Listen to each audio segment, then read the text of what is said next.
नमस्कार दोस्तों, अभिवादन स्वीकार करिए अपने बेटे छोटे भाई शुभचिंतक का। साथियों, मैं संजय सिंह राणा, राष्ट्रीय अध्यक्ष भारतीय सर्वधर्म पार्टी, पूर्व सांसद प्रत्याशी 35 लखनऊ लोकसभा, आप सभी के बीच आज उपस्थित हुआ हूं और आज हम बात करेंगे अपने देश के संवैधानिक संस्थाओं पर भ्रष्टाचार के चढ़ते बुखार के संदर्भ में। दोस्तों, जैसा कि हम सभी जानते हैं, हमारे इस भारतवर्ष को आज़ाद कराने में हमारे देश के महापुरुषों ने, हमारे पूर्वजों ने अपने जान की बाजी लगाई। तन मन धन से उन्होंने इस भारतवर्ष को आज़ाद कराने के लिए अपना सर्वस्व न्यौछावर कर दिया। उनका सपना था कि हमारा भारतवर्ष विश्व में अपना परचम लहराए, किंतु अफसोस आज हमारे भारतवर्ष की जो बद से बदतर होती व्यवस्था स्थिति चल रही है, वह चिंता का कारण, वह हमारे महापुरुषों के सपनों को चकनाचूर करने को कोई कसर नहीं छोड़ रही है। अगर आज हमारे महापुरुष होते, हमारे सरदार वल्लभ भाई पटेल जी होते, हमारे भगत सिंह जी होते, चंद्रशेखर आजाद जी होते, अशफाक उल्लाह खां जी होते, वीरांगना रानी लक्ष्मीबाई होती, महाराणा प्रताप होते, तो आज के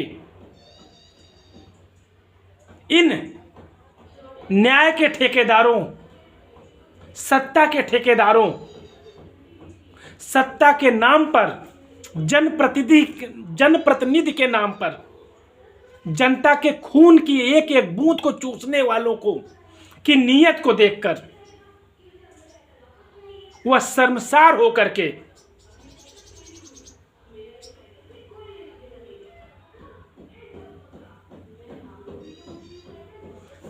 शर्मसार होते इस तरह कि क्या मैंने इसी भारतवर्ष की, आजाद भारतवर्ष की नींव रखने के लिए अपना सर्वस्व न्यौछावर किया, जहां आज के भ्रष्टाचारी भेड़िए मासूम जनता की खून पसीने की कमाई को नोच नोच कर खाने को लालायित हैं। बहुत ही अफसोस होता है मेरे साथियों, और उससे बड़ा अफसोस ये होता है कि हमारी यह जनता जो है, क्यों अपने भविष्य को लेकर के, अपने बच्चों के भविष्य को लेकर के चिंतित नहीं हो पा रही है, क्यों अपने मौलिक कर्तव्यों के निर्वहन को प्रेरित नहीं हो रही है, अपने दायित्वों के निर्वहन को क्यों आगे नहीं आ रही है। जिस भारतवर्ष में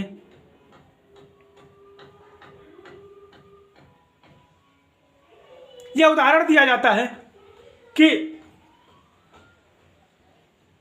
यहां मां भी बच्चे को दूध तब तक नहीं पिलाती है जब तक बच्चा रोता नहीं है, उस भारतवर्ष में हम क्यों अपने अधिकारों के लिए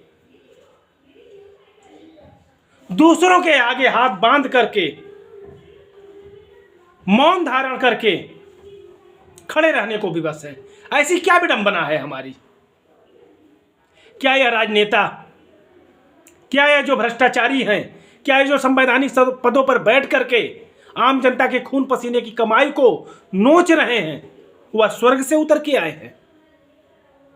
उनके 12 हाथ हैं, सहस्त्र बाहु है वो, या रावण की तरह उनके पास 10 सर है, या कैलाश उठाने की उनकी में क्षमता है?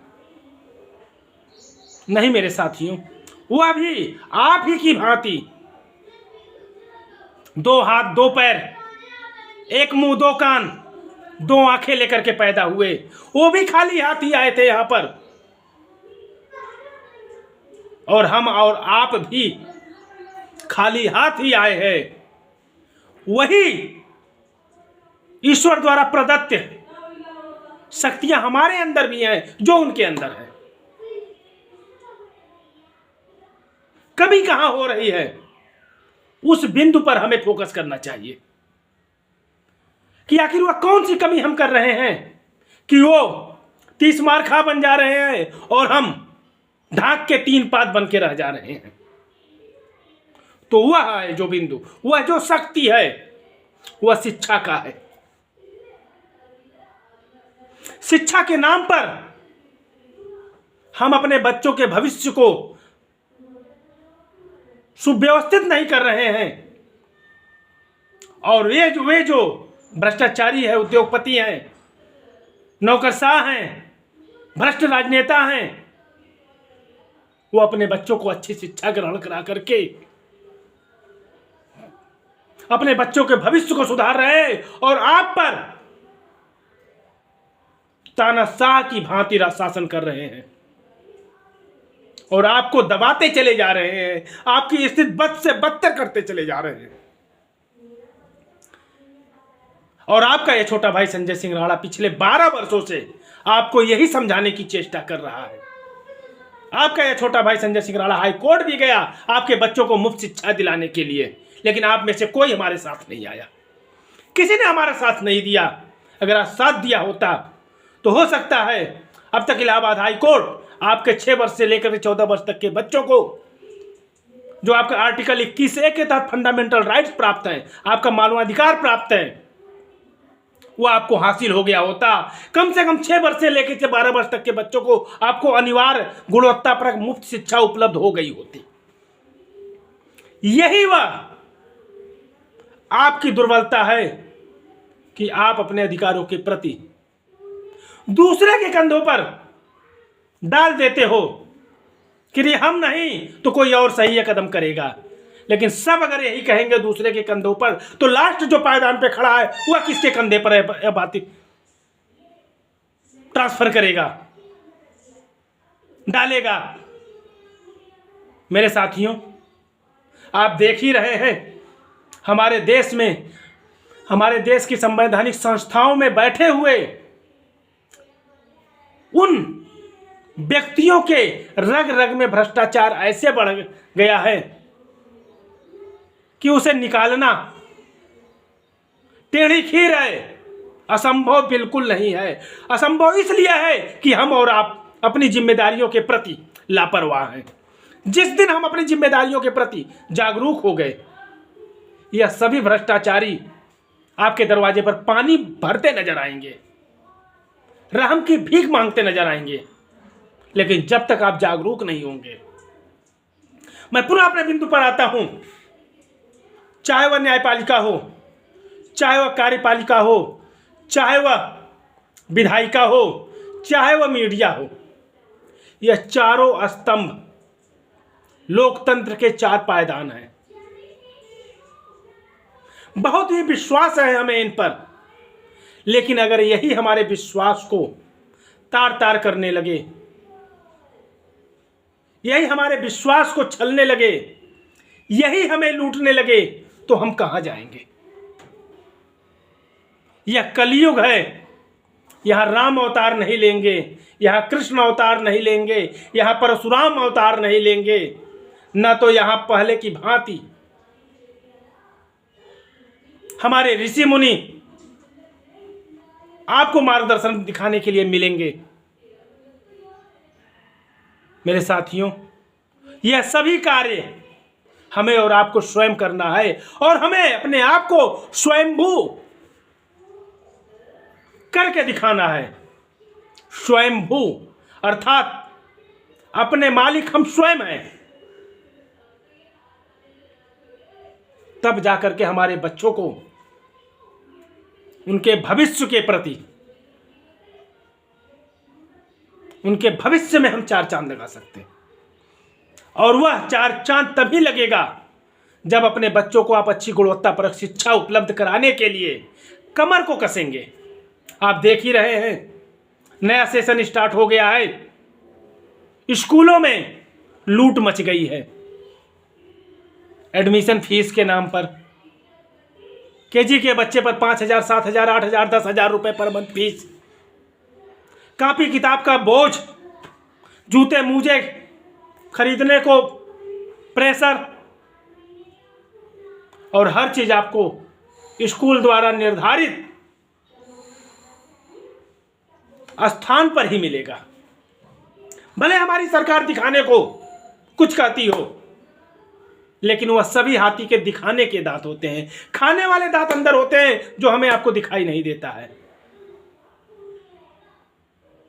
इसीलिए आप सरकार के ऊपर डिपेंड मत रहिए। सरकार के ऊपर न्यायपालिका के ऊपर डिपेंड होकर के हमने अपना सर्वस्व न्यौछावर कर दिया। जो इलेक्शन पिटीशन 3/2014 मेरे पक्ष में था, 22 जनवरी 2016 को उसे सरकार के दबाव में रिजेक्ट कर दिया जाता है और 6 महीने बाद इलाहाबाद हाई कोर्ट के chief justice DY Chandrachud Singh supreme court में प्रोन्नत हो जाते हैं।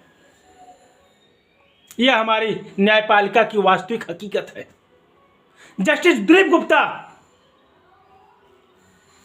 जो मेरी याचिका को खारिज कर देते हैं, जो कि 17 दिसंबर 2015 तक मेरे पक्ष में था, और आप देख ही रहे हैं अभी जो भ्रष्टाचार का नया मामला न्यायाधीश के घर में उजागर हुआ है, यशवंत वर्मा के घर, या जस्टिस यशवंत करके कहें, उस पर हमारी सरकार खामोश है।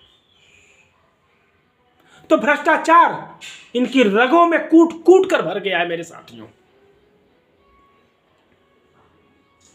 इसीलिए आपका यह छोटा भाई संजय सिंह राणा चाहता है कि शिक्षा ही वह मार्ग है जिस पर चलकर भारतवर्ष को विश्वगुरु बनाया जा सकता है, और शिक्षा के नाम पर ही यह हमारी सरकारें शिक्षा के नाम पर ही राज कर रही हैं। हमें से और आपसे, हमारे बच्चों की पहुंच से दूर शिक्षा को करती जा रही हैं। शिक्षा को इतनी महंगी करती जा रही हैं कि हमारे बच्चे अच्छी गुणवत्तापरक शिक्षा न प्राप्त कर सके। आपको गेहूं पे उलझाई हुई है, आपको चावल पर उलझाई हुई है, आपको किसान सम्मान निधि के नाम पर, आपके को हिंदू मुस्लिम के नाम पर दंगे करा करके आपके भावनाओं को ठेस पहुंचा करके अपनी राजनीतिक रोटियां सेकी जा रही हैं। और हम और आप हैं सब कुछ जानते हुए भी इन राजनेताओं के पीछे भेड़ चाल में चलते चले जा रहे हैं। आखिर कब हम समझेंगे? आखिर कब हम जागरूक होंगे? कब हमारे आंखों पर ये पड़ी पट्टी खुलेगी? इस पल का मुझे इंतजार रहेगा कि आप कब जागरूक होंगे, आप कब अपने छोटे भाई संजय सिंह राणा को का साथ देंगे, कब भारतीय सर्वधर्म पार्टी को के विचारधारा को जन जन तक पहुंचाने का कार्य करेंगे। इसी आशा और विश्वास के साथ आपका यह छोटा भाई संजय सिंह राणा आपको जागरूक करने की चेष्टा करता है,